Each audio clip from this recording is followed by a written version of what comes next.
बहुत समय पहले की बात है। एक घने जंगल के पास एक छोटा सा गांव बसा हुआ था। इस गांव में एक गरीब लेकिन नेक दिल किसान रहता था, जिसका नाम रामू था। वह ईमानदारी से खेती करके अपना जीवन यापन करता था। रामू की एक खासियत थी, वह हमेशा दूसरों की मदद के लिए तैयार रहता। लेकिन गांव के लोग उसकी इस अच्छाई को कमजोरी समझते थे।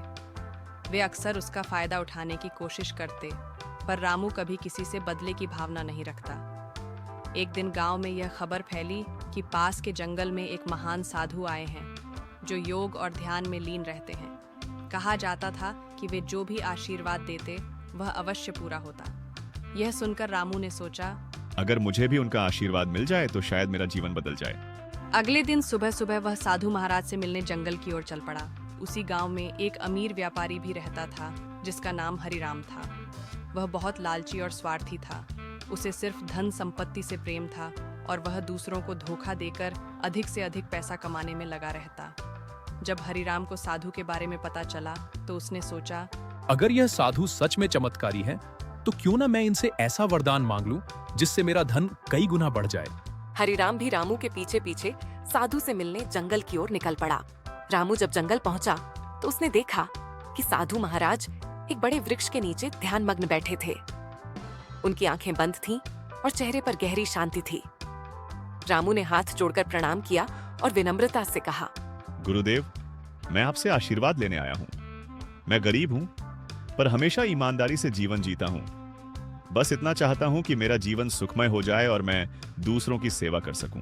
साधु महाराज ने मुस्कुराकर अपनी आंखें खोली और बोले, वत्स, सच्चे मन से जो भी मांगा जाता है वह अवश्य मिलता है। मैं तुम्हें एक जादुई पात्र देता हूँ। इसमें तुम जो भी डालोगे वह कई गुना बढ़कर वापस मिलेगा, लेकिन इसे हमेशा अच्छे कामों के लिए उपयोग करना। रामू ने खुशी खुशी वह पात्र लिया और साधु को धन्यवाद कहकर अपने गांव लौट आया। इसी बीच हरिराम भी वहां आ पहुंचा। उसने साधु को प्रणाम किया और लालच भरी आवाज में बोला, गुरुदेव, मैं बहुत बड़ा व्यापारी हूँ, लेकिन मेरे पास कभी धन की कमी नहीं होनी चाहिए। मुझे ऐसा वरदान दें कि मेरा व्यापार दिन रात बढ़ता रहे और मैं अपार धन का मालिक बन जाऊं। साधु ने उसकी बात सुनी और गंभीर स्वर में कहा, धन की भूख कभी खत्म नहीं होती। जो संतोष में जीता है वही सबसे धनी होता है। पर मैं तुम्हें भी एक अवसर देता हूँ। साधु ने उसे भी एक जादुई पात्र दिया, लेकिन कहा, इस पात्र का प्रयोग केवल सच्चे और नेक कार्यों के लिए करना, अन्यथा यह तुम्हारे लिए ही हानिकारक हो सकता है। हरिराम बहुत प्रसन्न हुआ और यह सोचकर गांव की ओर लौट आया कि अब वह और अधिक धनवान बन जाएगा।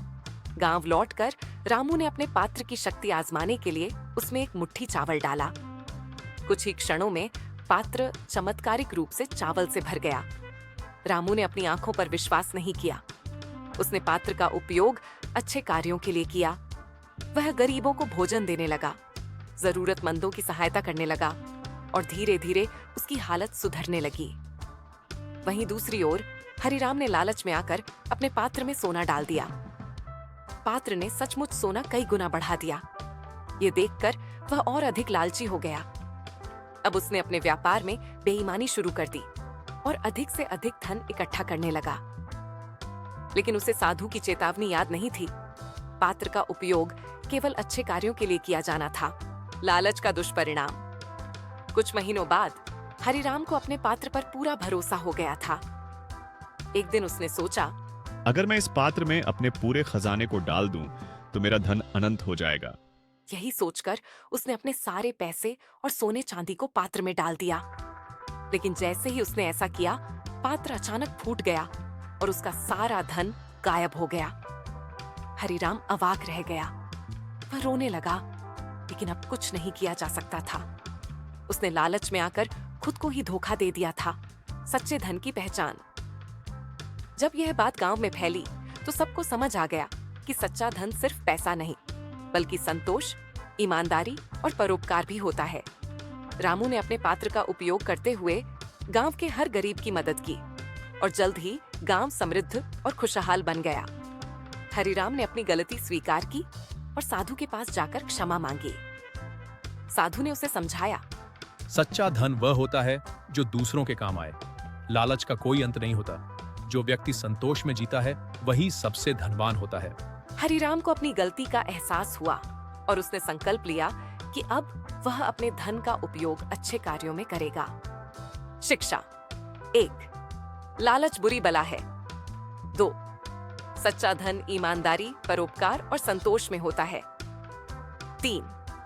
दूसरों की भलाई करने से ही असली सुख मिलता है। आपको हमारी ये कहानी अच्छी लगी हो तो हमारी चैनल को लाइक करें, शेयर करें और सब्सक्राइब करें। धन्यवाद।